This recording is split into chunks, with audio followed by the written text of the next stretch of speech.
Hello and welcome to WTV News. My name is Zawadi Mdibo. Now it has been an eventful week characterized by a lot of unfoldings in the political and security scenario. We have compiled for you some of the top stories we had in the week. Welcome.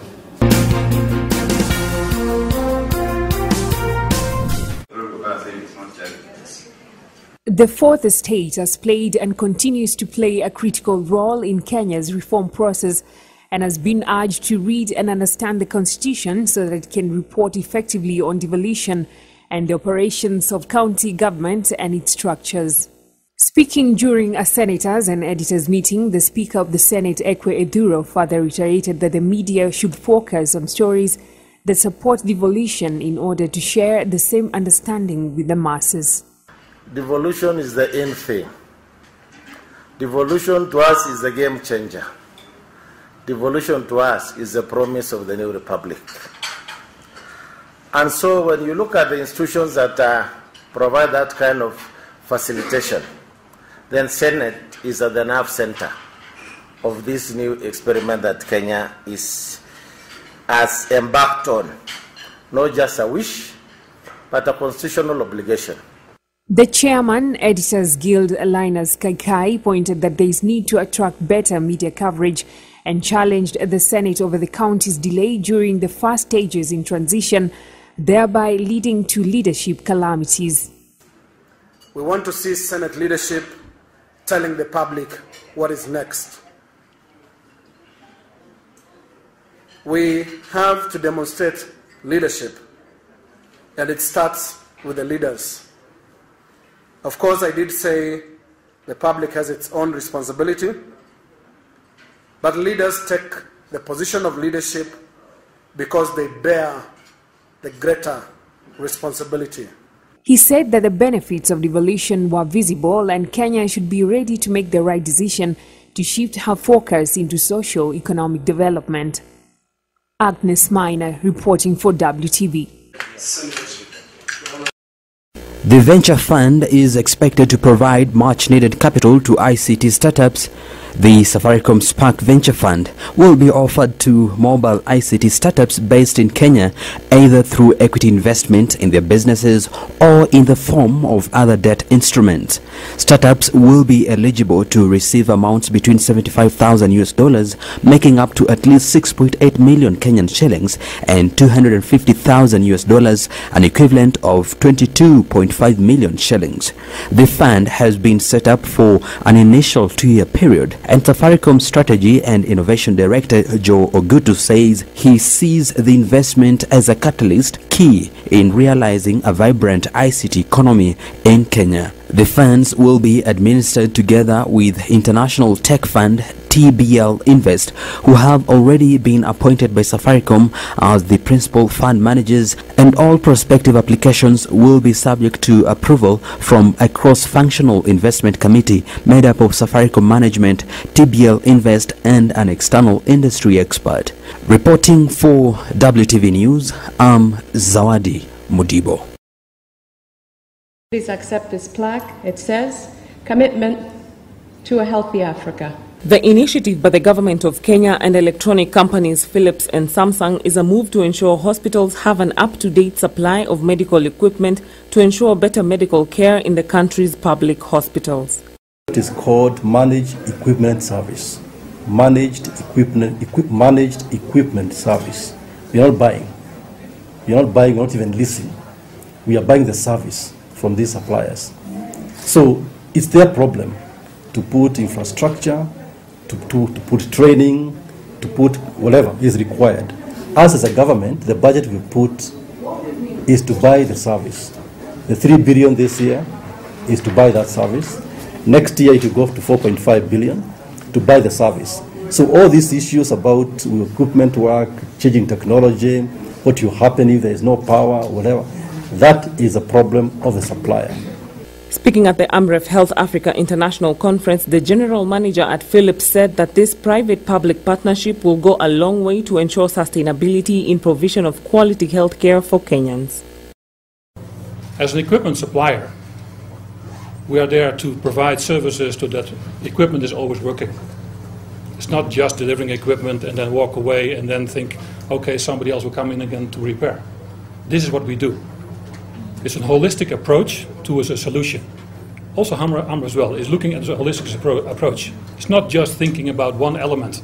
We talk about the training, we talk about the infrastructure, we talk about the power, the equipment itself, for a long period of time. It's really something which is sustainable and not just a quickly supply only. This is what we call a medical equipment services contract. Regarding the contentious tetanus vaccine, the Health Cabinet Secretary James Macharia said that despite the opposition from the Catholic Church, research shows women in the country are embracing the vaccine. Despite all these challenges, we managed to achieve a 74% success rate. The target was 80%. So I'm glad to say that despite all the negative campaign and misinformation, it did not actually impact on the success of the campaign. So we expect that by end of this week, we shall have a conclusive position. And that position will be jointly announced between ourselves and the Catholic Secretariat so that we can put this issue to a close once and for all. Kenya's efforts in curbing diseases like Ebola, HIV and diabetes have been lauded at the AMREF Health Africa International Conference with a call to the government to not relent on its support for non-governmental organizations in the country. Reporting for WTV News, I am Irene Galgalo.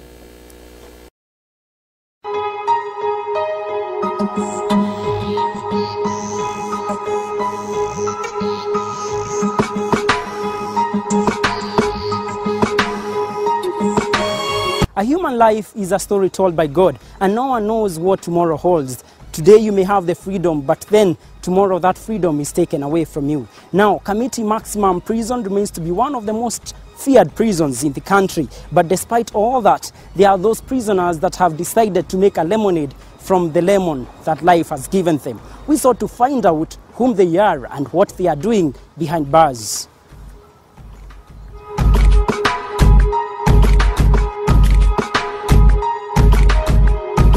When I came here, I was sentenced to death because it was a robbery with violence. I was arrested, arraigned in court and charged and tried for a sexual offences under the Sexual Offences Act, and then I was later on convicted and sentenced to serve 21 years imprisonment. I landed into prison with the case of murder, a charge of murder case of a friend, a close friend of mine, that in fact a workmate. These are just but a few of the harrowing tales you are likely to get from inmates here at Kamiti Maximum Prison. Meet Wilson Kenywa. For the last 10 years, Kamiti has been his home.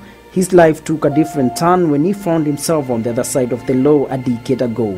What he describes as the lowest moment in his life. It was my first time to be in a police station, let alone being in prison or in court.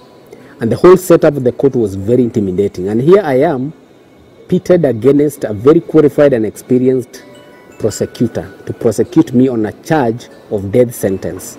The whole life became like, my world became like it has come to an end. So I would feel that was my lowest time. And now through the experience I've gone through the prison, I felt, okay, I'm in the bottom of the pit. The only opening is going up. So that's why I'm rebuilding myself, so that when I get that opportunity, I'll not be somebody who is hopeless. A beacon of hope came when the death sentence was commuted to life imprisonment. This made him to move from the so-called condemned to join other inmates in the academy. Today I'm in CPS Section 4. And last year I got an opportunity. Again, I got a scholarship from University of London to do law. So as we speak, I'm in my second year. I'm doing law through the University of London International Law Program. So what inspired Wilson to pursue law, and how does he intend to gain, bearing in mind that he's serving a life sentence in prison? I realized from my case there are things I felt I could were not really adding up in terms of justice. So through the experience in the hearts of justices, and I felt there are things that need to be done with the justice system in Kenya. I've got also an application in court pursuing again faulting the way the trial were conducted. And not me alone, but several others. We've teamed a group of inmates, like we are 12 of us, differently charged with different offenses, but suffering from a common problem. Kenya's story is not unique. Inside Kamiti Maximum Prison, about 12 inmates are undertaking paralegal studies in the academy, which is a collaborating center of University of London. Currently, we have a total number of 250 students in the academy.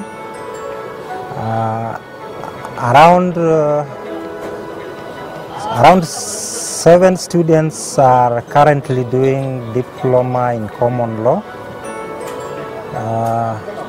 We admitted another 7 in this semester, and currently the number totals to 13 students. Members perform. Students are performing well.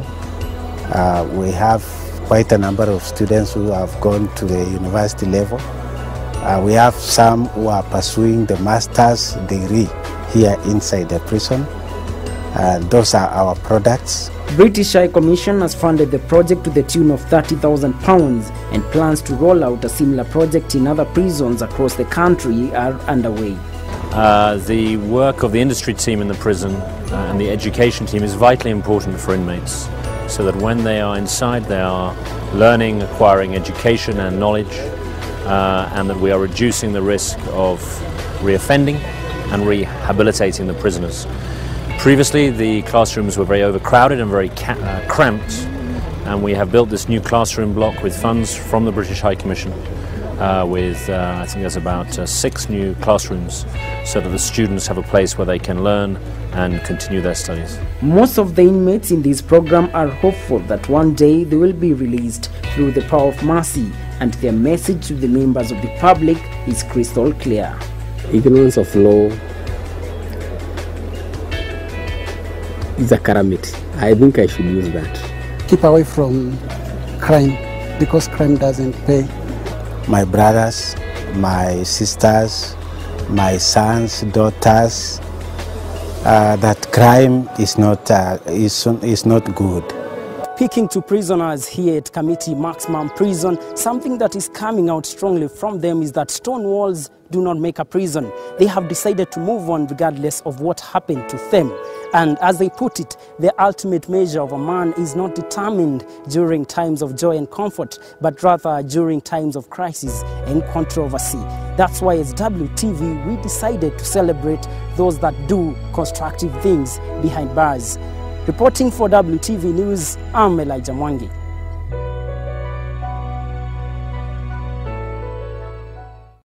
Well, thank you very much. That is all the time we had for you on this Saturday, the 29th day of November 2014. My name is Zawadi Mdibo. Have yourselves a terrific night. Bye-bye.